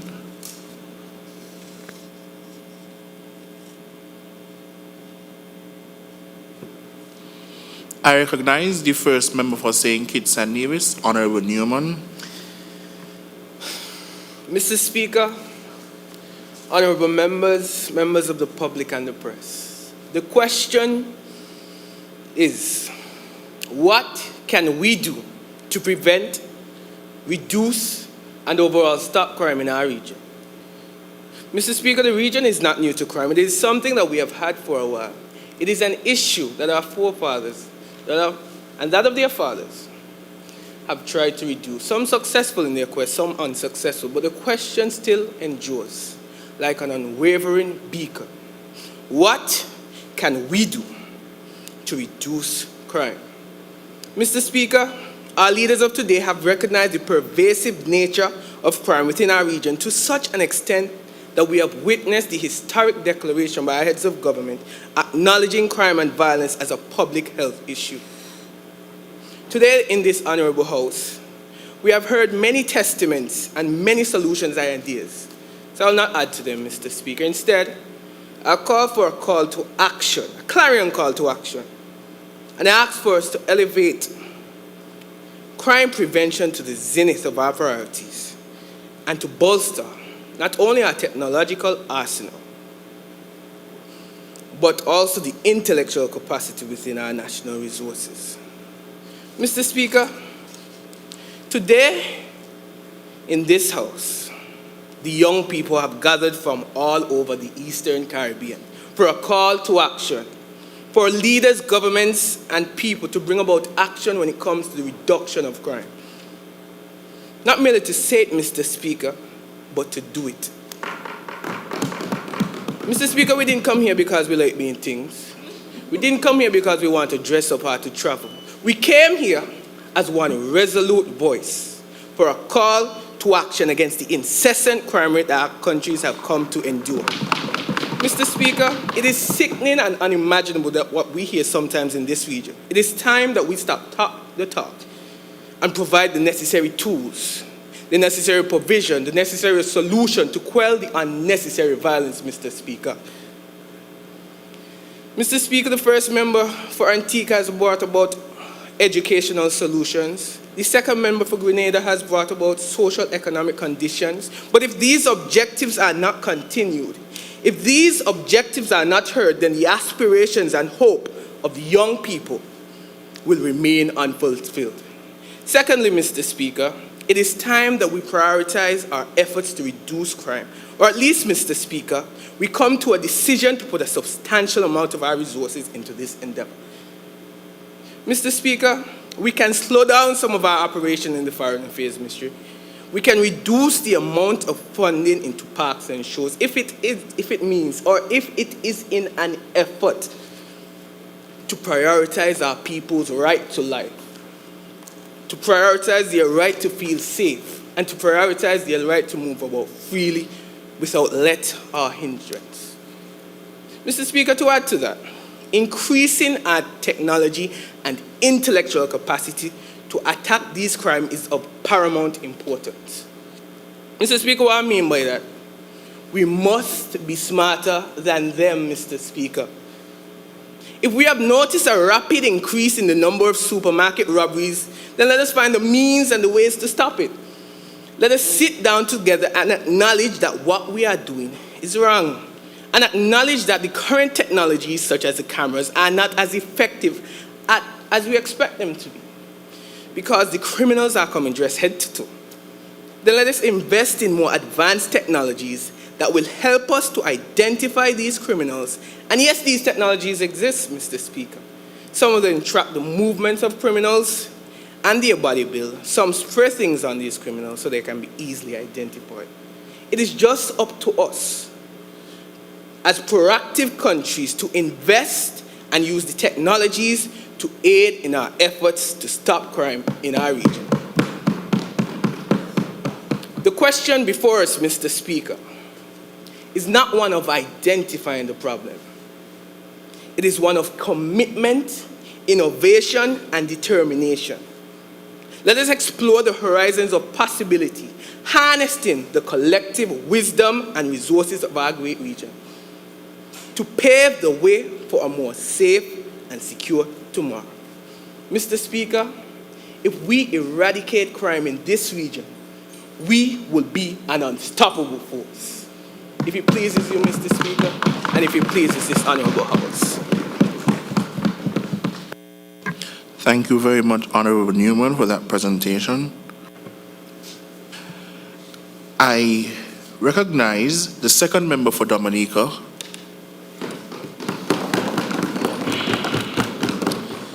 Mr. Speaker, I rise before this honorable House in full support of this action plan to quell youth violence. But Mr. Speaker, I sit on this side of the House in absolute dismay, and it makes me feel as if we should have handed this action plan resolution to the opposition last night. They had 1 month to prepare, Mr. Speaker, 1 month. Because we're not saying that this is the only thing that we are going to do. We're not saying that this is the only solutions. We are saying that we are seeking to prevent it. And in fact, many of these members have agreed to the fact of the necessary revisiting of our education system to include soft skills. And you heard them, Mr. Speaker. HFLE is important, and our opposition leader has clearly demonstrated why HFLE needs to be revisited, because it's not respected as what it needs to be. Mr. Speaker, the honorable member, second member of Antigua and Barbuda, came here and spoke about spare the rod, spoil the child, and the only person in this House who seems to have not done their research is her, Mr. Speaker, because the World Health Organization speaks to how corporal punishment slightly, and not only slightly, but by 60% increases the risk and chances of violent behavior amongst young people, Mr. Speaker. So who did the research? Was it you or was it us? Mr. Speaker, you cannot just because you are in opposition come in this honorable House and oppose. You must do your research. We have done ours. This action plan was developed after taking careful research, many hours, man. Sundays when we were supposed to be ironing our clothes, Mr. Speaker, for work. We sat down and we took our time. But it is clear to see why they are in opposition and we are the government, Mr. Speaker. We are here today, Mr. Speaker, not to talk about only simple solutions. This will take much more than what we are speaking here. We recognize that, Mr. Speaker. We will be foolish not to recognize that. But what we are asking, Mr. Speaker, from these so-called honorable members is that we must come together. I retract before you say, I apologize, Mr. Honorable Speaker. member, we will maintain a level of respect. I apologize, Mr. Speaker. In this the inaugural youth parliament I sitting. I apologize. And very true, the second member just said, remember, it's a collaboration. We come together to talk about this issue. And I thank you for reminding us. And I ask you to look at the man in the mirror. It makes me beg to ask the question, if you live in a sense of alternative reality. This issue cannot only be talking about guns. Yes, guns are an issue. How many more amnesties must our governments put out there? How many more gang wars must come out, Mr. Speaker, before we realize what is the root? And this is what we have done, Mr. Speaker. We took careful consideration, careful research, and looked at the root causes. And we presented a comprehensive action plan that this opposition has simply rubbished this morning, Mr. Speaker. I ask the honourable members on the opposition to realize that this must be a collective approach. This issue cannot be done by Dominica only, Antigua only, St. Vincent and the Grenadines only, St. Lucia only, but it must be a collective approach. We have written this document, Mr. Speaker, as an introduction to this entire issue. There have been many, many chances. We heard about the JJRP. We've heard about, of course, how the ministers have agreed that it is a public health issue. So therefore, Mr. Speaker, we recognize what the issue is. But what we are trying to do, seeing that it is a public health issue, Mr. Speaker, and the public health, and anyone understands that the basis of public health is to recognize that prevention is better than cure. So we must seek to prevent the issue. Go into the schools. Teach the parents, because our parents are getting younger and younger, Mr. Speaker. Children making children. So how do we fix this issue? By going into the root cause. Focusing on the root cause. Standing in unity and recognizing that we need to work together, not by just simply going out there and taking the guns off the street. Take them out, more will come next week. What we will do, Mr. Speaker, we will go to the schools. We will meet them where they are. The honorable opposition leader listed the places, but there are much more where they are. They are in your homes, Mr. Speaker. They are in your schools. They are in your workplace, Mr. Speaker. They are flipping burgers, Mr. Speaker, as the Honorable Prime Minister said. They are all around us. And youth violence is not only an issue with crime, it's an issue in which young people do not know how to resolve conflict in an effective way. And that is the basis of what we are saying, Mr. Speaker. Honourable Member, your time is about to expire. Yes, Mr. Speaker. And in conclusion, I have faith in our collective ability to make a difference in the lives of our youth. With your support, Mr. Speaker, and that of the honourable members in this House, and of course with the leaders of this, our beautiful ECCU, we can turn this plan into reality and make the Caribbean region into a safer place and more vibrant place for generations to come. I want to thank you very much for this opportunity. And may we rise to the challenge before us with determination, unity, and compassion, most of all, compassion for our youth. May we never forget that prevention is always better than cure. I thank you.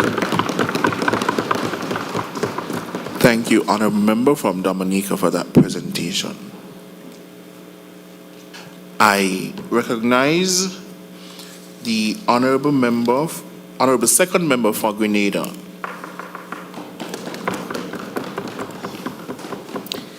Thank you, Mr. Speaker.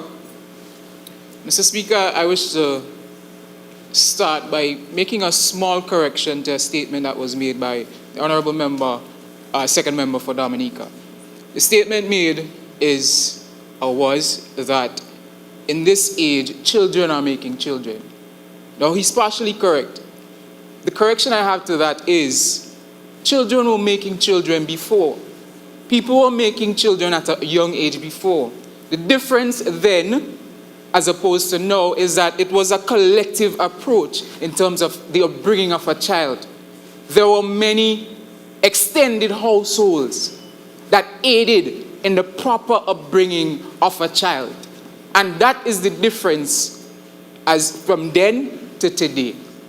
Correction, Honourable Member. Support. Mr. Speaker, I wish to commend the government for putting together what I think, in most part, is an actionable plan which seeks to serve as a possible cure for one of the poisons of our societies, that of youth violence. I wish to echo words of support towards this very important issue. I also wish to express my availability and eagerness to assist in any way possible to ensure that we can see positive results from our discussion here today, hopefully sooner rather than later. I also commend the work of my fellow opposition colleagues who have profoundly added to the government's proposal to remedy this societal ill.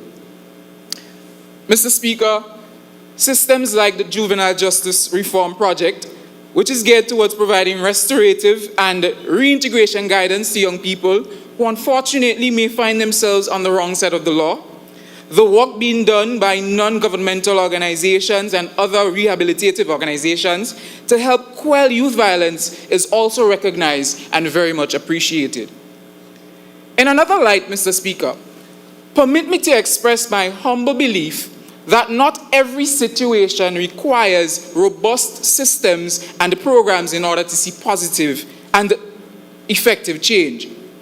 Now, whereas I stand in agreement and support the systems and organizations listed above, and by other members here today, and fully aware of the dire need and effectiveness of such, I choose to offer a more simplistic approach, one that seeks to provide a more preventative approach, one that seeks to be proactive rather than reactive, as I believe simple can be effective also, as long as it is done in the right way. Mr. Speaker,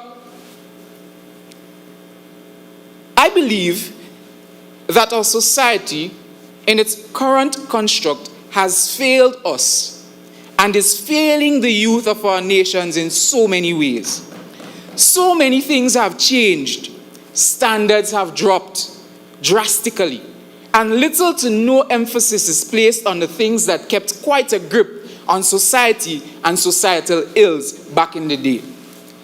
We have moved away from the morals and values that once made respectable citizens of society. Mr. Speaker, there's a little saying that holds no weight in our modern times. Our Prime Minister mentioned it when he spoke. Mr. Speaker, it takes a community to raise a child.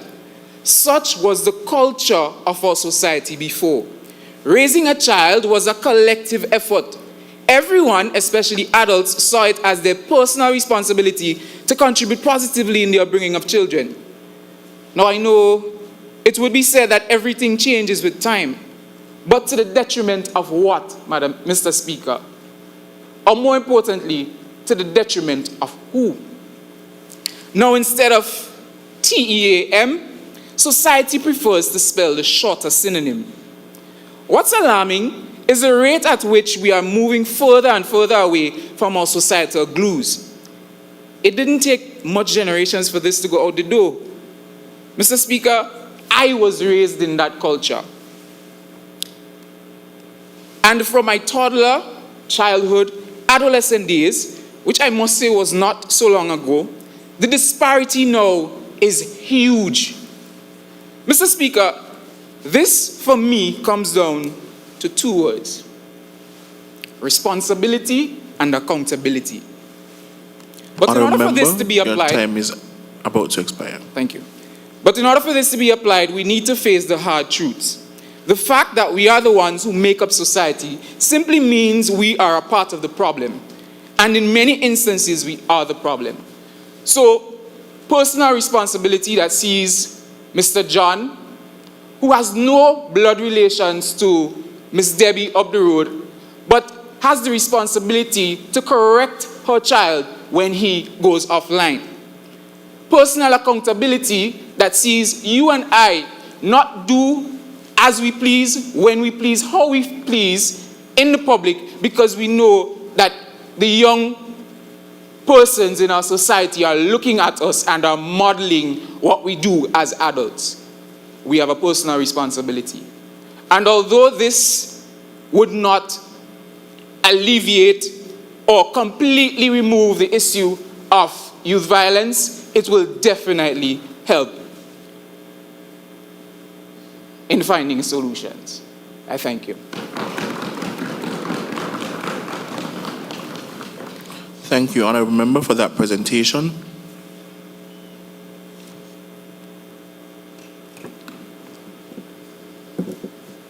I recognize the first member for Antigua and Barbuda, Honourable Francois. Good morning, Mr. Speaker. How are you this morning? I'm well. Well, I'm glad that you're well, but I'm not well. This issue that we're discussing today is one that is not just talks, Mr. Speaker. And I've been hearing today is talks. I want to ask, through you, Mr. Speaker, the opposition, what have either of you done so far to help in your different countries with youth violence? I have a pin for anybody that can say that they've done anything for youth violence. Hold on, let me take off my glasses. Let me see, am I seeing right? Nobody here has done anything. We come here and talking. We have an action plan, yes. We don't need money to deal with anything that we're doing. You know why? Let me tell you. We did the same bill in Antigua and Barbuda. This is my bill. I know what I did. We don't have money. I'm broke. Watch your pockets empty. But you know what we did? We went to the schools. We partnered with the sociologists, the psychologists. Everybody went to the schools and we went to the at-risk youths one-on-one. What are at-risk youths? People that are prone to violence, whether there is harm to them or anything like that. And we went to the schools and one-on-one and we reached them where they are. Because guess what? They're not watching this. They're not here. We're not impacting them right now. We're advocating, yes. I don't like advocating. Advocating gets no action done. I do action. And I'm imploring all of you here, do it as well. We don't need no money. We don't need as government. Because here, what? Yesterday, me and the Honorable Prime Minister over drinks. Water, I may say. We're going over the budget. And how much this may cost. This is about 250 to 500 million EC dollars. Unlike certain other governments, we can't go to our central bank and say, hey, we need to borrow this. They will say no, Mr. Speaker. So therefore, government alone cannot solve this problem. When your kid is asking, you can't blame Gaston, you can't blame Ralph, you can't blame Dixon for your child. Come on, we have a lot of other stakeholders. We have the media, we have the church, we have health organizations that need to step up. This affects all of us and we do not care. Why now? You better just start? No, as the honorable member for Green said, it hasn't just started. But why now when it is escalating? Are we focused on it? We basically are the Avengers. We only do something when, it's a permanent issue. Then what, next year, nothing? I've heard you say nothing that each of you can do. In Antigua and Barbuda, you know what we've done? I said, for the Minister of Health, we've gone and tried to start back the day program. Because guess what? Nobody's saying no to drugs no more. So if I don't say no, nobody say, hey, say no to drugs. I'm going to do drugs. These young people that are doing the violence, Mr. Speaker, they have mental issues. When COVID came about, everybody cared about mental health. Oh, our mental health. After COVID, what happened? The mental health just solved? No. Come on. Mr. Speaker, these young people are out there smoking the weed. Oh my gosh, young people, put down the weed. Morning, noon, and night, you smoke weed to alter your mental state. Obviously, something is wrong. These people had the weed. They say, okay, I'm not working. Guess what they're going to do? They're going to go and rob you. They're going to go and do all kinds of stuff prone to violence. Mr. Speaker, that is a problem we face. The mental aspect is not being looked at. We do not care about mental health in Antigua and Barbuda and the wider OECS. It is still a taboo. And why? Now I'm saying, as I said before, I said about the budget. We don't need a budget. Guess what? In Barbuda is maybe the only country in the whole ECCB current union that doesn't have youth violence. You know why? Because if I go down the road and I misbehave, the jam lady can still cuff me behind my head and my head shine. We have a oneness with the community. And guess what? I may be unpopular for saying this, but we need to stop leaving out the church. We cannot say that we're going to move forward and the church is not involved. If through God all things are possible, why are we leaving them out? The churches need to be more there. We need to have more prayer. They need to be counseling. We stepped away from the church and look. We in shambles. I haven't heard none of y'all say that. I haven't heard anybody over here give me any solution. You can go to the country. When last have you gone into the gutter in Dominica? When last have I've gone to Grace Farm, walking Grace Farm. I'm on the street. I'm there with them. I'm making sure to give them a difference. You know why? Because the solution is there. All they need is somebody to believe in them. We are just drinking water, mind our business. And guess what? The people that are there for them are these gangs. I talking about the guns. I actually did my research. Let me tell you. I spoke with the Defense Force leader in Antigua, Mr. Talbot Benjamin. You know what he told us? He said, look, I'm being honest with you. We have one boat that canvasses all around Zimbabwe. We can't deal with the guns. The guns, we're going to never deal with the guns. The guns are an issue, yes, but we can't do much about it. They're going to always be there. We can try our best, but at the end of the day, it's going to always, let's be realistic, be for real. Everybody's there asking like, oh my God, you parents, what to do? We know what to do. Go to anybody in the streets of any other countries, they can know what to do. They're saying the same thing. We're not too brighter than anybody else out there. Those zeros, so many people can know what's the problem. And let me tell you, right? Honourable member, yeah, I'm your finishing time is up. about to I'm expire. finishing up. They're taking blows right now, so I know that they can't handle it, you know? So let me tell you. I have a story on how a reformed youth was able to make something of himself, because these youths can be reformed. I had a friend. He was a bit troublesome, during school, giving teachers problems, cursing teachers and all that. He was very lost, And the problem was that it's because, his family that needs to be the support were not his support. And that's a lot of the issue that we have. Our parents are also the problem. And this young man, I would have realized he had a problem. I, as his peer, would have come spoken to him, say, hey, bro, you can do better. A teacher would have come and provided him with support. Members of the community would have come and provided him with support. And that you turned him life around. I know who he became, Mr. Speaker. He became the president of the Youth Parliament Association of Antigua and Barbuda.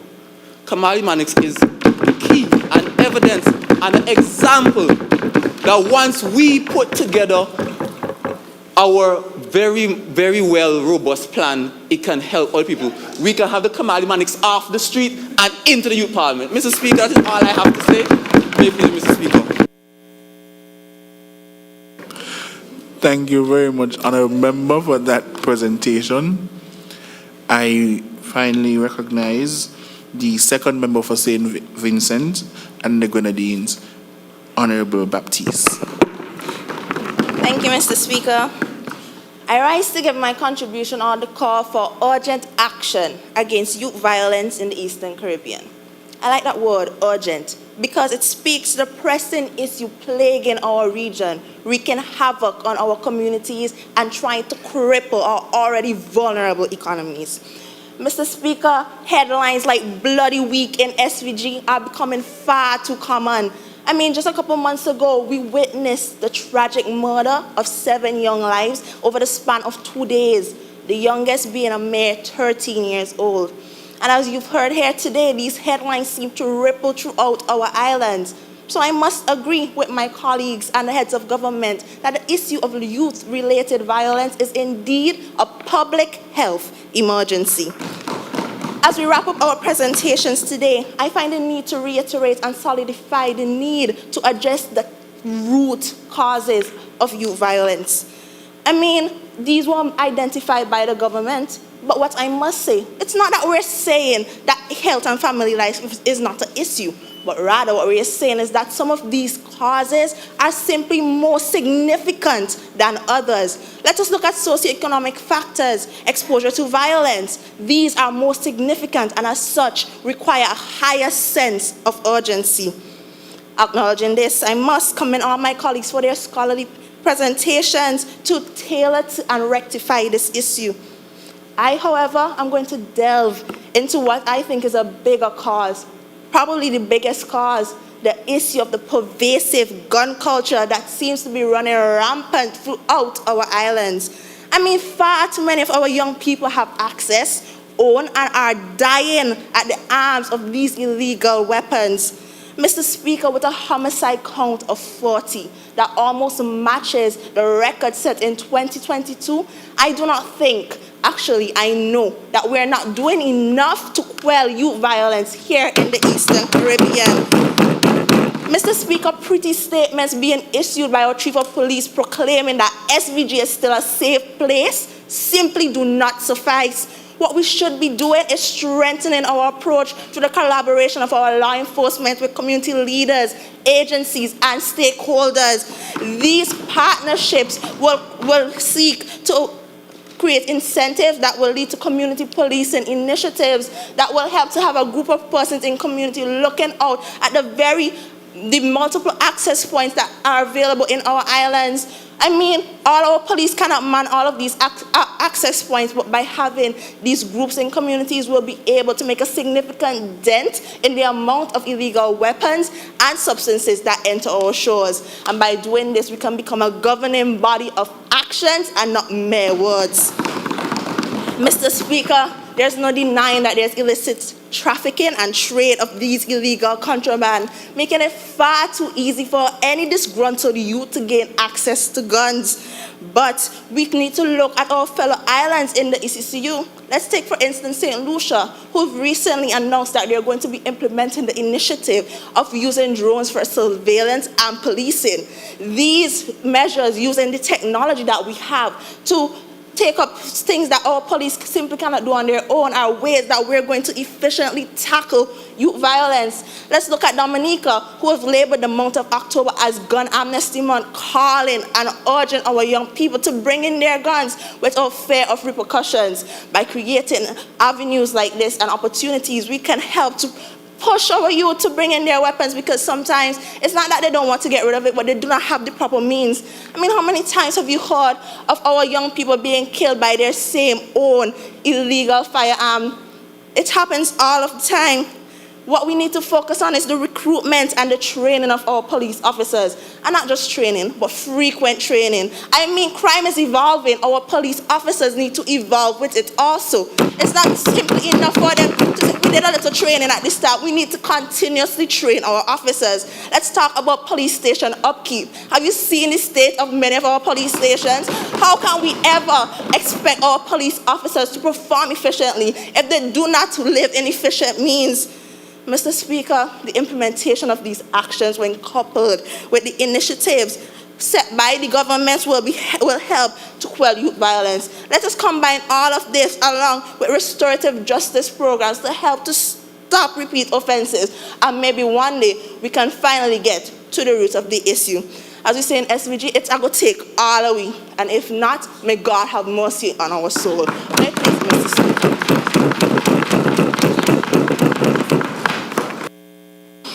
Thank you very much, Honorable Baptiste, for that presentation. I recognize the Honorable Prime Minister, Honorable Harrigan, to wrap up the debate. Mr. Speaker, we would have heard many presentations today approaching the action plan and the resolution. And allow me to first commend all of my fellow youth parliamentarians for making their contributions. However, Mr. Speaker, I'd just like to retouch on the point that the Honorable First Member for Dominica and the Second Member for Montserrat on the opposition would have stressed that on the importance of getting the guns off the streets. And I thank my second member for Dominica for ably highlighting that getting guns off the streets is a well-suited initiative. And I agree, it's urgent action to quell youth violence. But we must digress that if we do not address the root causes, the violence will not stop. Regardless of guns being gone, we might resort to rocks, paper, scissors, pencil, compass, Mr. Speaker, even biting, who knows? So, reiterating that, amidst the chaos that may happen outside, it is also key to build a strong resolve for these students from young, like I would have mentioned. And I'm glad that the second member for Grenada highlighted the social disconnect that we face and that there is less responsibility and accountability in our communities. And it is in the schools, Mr. Speaker, that we can still reach and support them. Is that not the sole purpose of school, as I expressed earlier? Is it not, Mr. Speaker? And this is why we plan to strengthen the effectiveness of this machine where our youth are at an early age and nip it in the bud. As well, Mr. Speaker, in the churches, like my member from Antigua would have mentioned, and also helping our parents, like my member from St. Lucia would have mentioned. And additionally, Mr. Speaker, I'd like to stress, as my esteemed colleague from St. Lucia would have mentioned, that it's important in the implementation of this action plan that we measure the results and outcomes observed. So as we progress, we can adapt to our own statistics and base our decisions on them. So as I rest, Mr. Speaker, I make a call to our leaders of our countries, my fellow youth parliamentarians, to our parents, other adults, to our fellow youth. Mr. Speaker, I even call on you and the entirety of the ECCU that this action plan be adopted and translated into action, and that youth violence is to be significantly and urgently quelled. Thank you, Mr. Speaker. Thank you, Honorable Prime Minister, and thank you to all the members who contributed to the debate of this resolution. Resolution of the Eastern Caribbean Currency Union Youth Parliament calling for urgent action to quell youth-related violence in the Eastern Caribbean. Whereas at a meeting of the Joint Oversight Committee, the body acknowledged from 2021 to present that there has been a marked increase in youth-related violence in the Eastern Caribbean Currency Union. Whereas at a meeting of the Caribbean Community, CARICOM, lasting the 17th to 19th April 2023, regional leaders focused on violence as a public health concern and unanimously condemned the increased instances of crime, particularly those perpetuated by youth, praising the outstanding efforts of non-governmental organizations, law enforcement, regional and international, religious and educational institutions for their attempts to find means to quell youth violence, commending the Organization of Eastern Caribbean States, OECS, for collaborating with its partners to execute the Juvenile Justice Reform Project, JJRP, which seeks to institute restorative justice for youth within member states, understanding the negative impact music espousing violence and gun crime has on the thought processes of youth, recognizing the inflating effect that socio-economic conditions have on the rate of crime. Now, therefore, be it resolved that this Honorable House of Assembly calls for urgent action to quell youth-related violence in the Eastern Caribbean. It has been moved and seconded that this Honorable House, it has been moved and seconded that a resolution calling for urgent action to quell youth-related violence be adopted in this session of Parliament. Those in favor? Aye. Those against? The motion is hereby adopted by this Honorable House.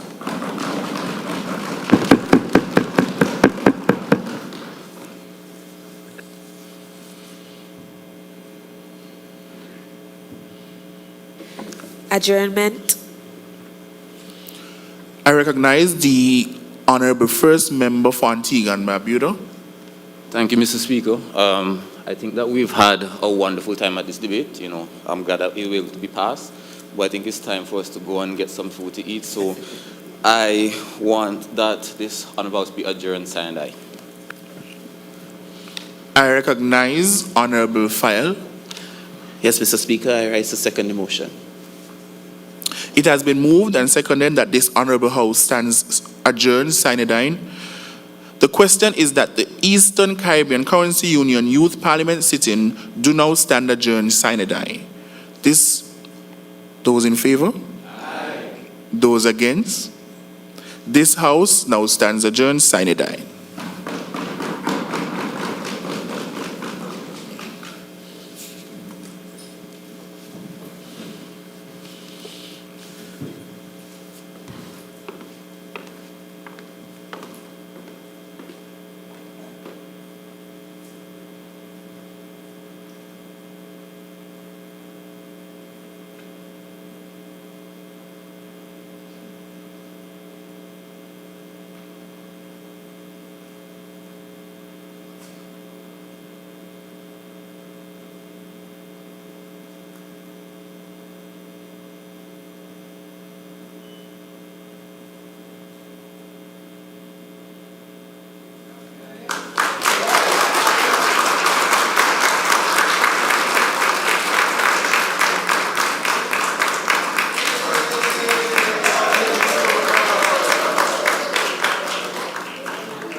audio cue.